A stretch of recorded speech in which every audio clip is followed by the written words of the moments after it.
semuanya, selamat datang kembali di channel Jason Wilbur. Pernah nggak sih kalian bertanya-tanya, kenapa ya harga emas itu sepertinya naik terus dari tahun ke tahun? Kenapa logam kuning berkilau ini begitu spesial sampai-sampai jadi simpanan favorit orang tua kita, bahkan kakek nenek kita? Nah, di video kali ini kita akan kupas tuntas rahasia di balik kenaikan harga emas. Menelusuri sejarah dan asal-usulnya yang luar biasa. Siap-siap, karena setelah ini pandangan kalian tentang emas mungkin akan berubah selamanya. Sebelum kita bahas soal harga, mari kita mundur jauh ke belakang, ribuan tahun yang lalu.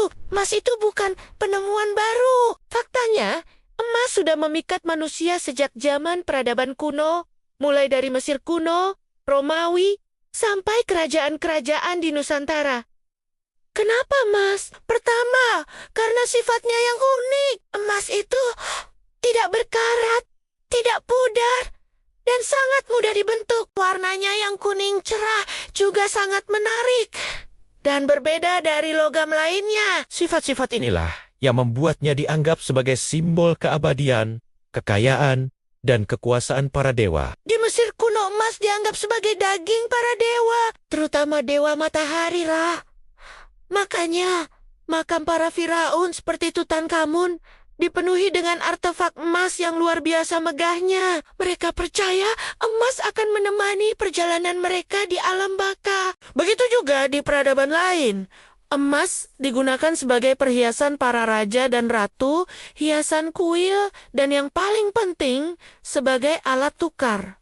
Nah, disinilah titik baliknya. Ketika manusia mulai sadar bahwa sistem barter itu merepotkan, bayangin aja, mau tukar ayam dengan kambing, tapi yang punya kambing maunya ikan. Mereka butuh sesuatu yang diterima semua orang sebagai standar nilai. Emas dan perak kemudian jadi pilihan utama. Kenapa?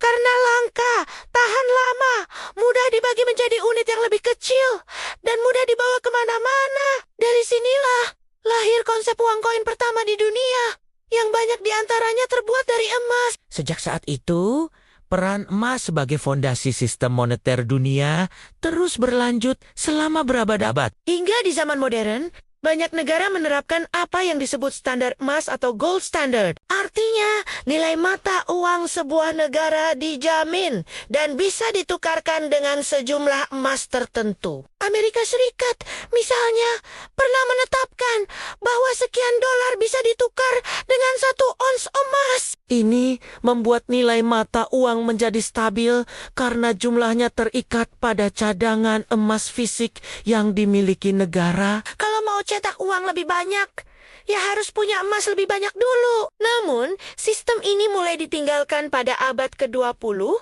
terutama setelah Perang Dunia dan Depresi Besar. Negara-negara butuh fleksibilitas untuk mencetak lebih banyak uang demi membiayai perang dan menstimulasi ekonomi. Puncaknya terjadi pada tahun 1971, ketika Presiden Amerika Serikat Richard Nixon secara resmi mengakhiri konvertibilitas dolar AS ke emas. Momen ini dikenal sebagai Nixon Shock dan secara efektif mengakhiri era standar emas global. Sejak saat itu, mata uang dunia menjadi uang fiat, yang nilainya tidak dijamin oleh komoditas fisik seperti emas, melainkan oleh kepercayaan pada pemerintah yang menerbitkannya. Lalu, kalau emas sudah tidak jadi jaminan mata uang, kenapa harganya malah makin meroket? Nah, disinilah letak keajaibannya. Ada beberapa alasan utama. Pertama, inflasi. Ketika pemerintah terus mencetak uang, jumlah uang yang beredar jadi semakin banyak. Akibatnya, nilai setiap lembar uang jadi menurun. Harga barang dan jasa pun naik. Fenomena inilah yang kita kenal sebagai inflasi. Di tengah ketidakpastian ini, orang-orang mencari aset yang bisa mempertahankan nilainya. Dan apa pilihan terbaik? Tentu saja emas, karena jumlah emas di dunia ini terbatas dan tidak bisa dicetak seenaknya seperti uang kertas.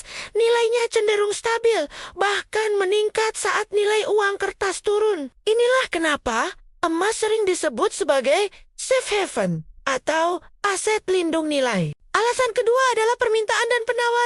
Seperti yang saya bilang tadi, pasokan emas itu terbatas. Para ahli geologi memperkirakan bahwa total emas yang pernah ditambang sepanjang sejarah manusia hanya sekitar 200.000 ton. Kalau semua emas itu dikumpulkan, hanya akan membentuk sebuah kubus dengan sisi sekitar 22 meter. Kecil sekali, kan? Proses penambangan emas baru juga semakin sulit dan mahal. Sementara itu, permintaannya terus meningkat. Bukan cuma untuk perhiasan yang menyerap. Sekitar 50% permintaan global. Tapi juga untuk investasi dalam bentuk batangan atau koin. Selain itu, emas juga punya peran penting di dunia industri. Loh, ya, benar. Emas adalah konduktor listrik yang sangat baik dan tidak mudah korosi. Sifat ini membuatnya sangat dibutuhkan dalam pembuatan komponen elektronik canggih, seperti di smartphone, laptop, dan bahkan di pesawat luar angkasa milik NASA. Jadi, setiap kali kalian memegang smartphone, ingat ya, ada sedikit emas di dalamnya yang bekerja keras. Permintaan dari sektor industri ini juga ikut mendorong kenaikan harga emas dalam jangka panjang. Alasan ketiga, dan ini tidak kalah penting, adalah ketidakpastian ekonomi dan geopolitik. Coba perhatikan, setiap kali ada berita tentang krisis ekonomi, perang, atau ketegangan politik antar negara, harga emas biasanya langsung melonjak. Kenapa?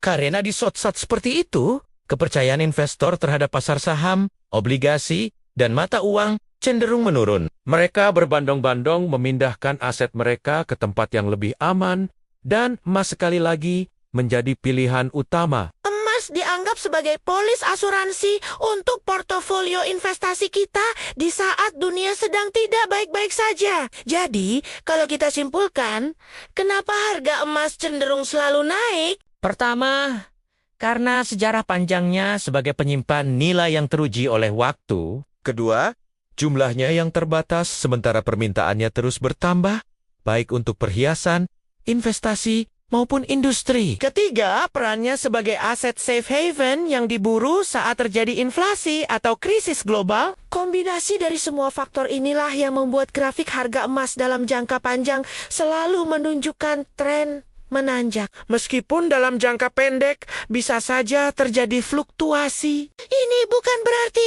emas tidak pernah turun harga. Ya, tentu saja ada masa-masa di mana harganya terkoreksi. Tapi secara historis, emas telah membuktikan kemampuannya untuk bertahan dan pulih, menjaga daya beli pemiliknya dari gerusan inflasi. Inilah mengapa menabung emas sering dianggap sebagai salah satu strategi investasi paling bijak untuk jangka panjang. Sebuah warisan pengetahuan finansial dari generasi ke generasi. Nah, bagaimana? Sekarang sudah lebih paham kan?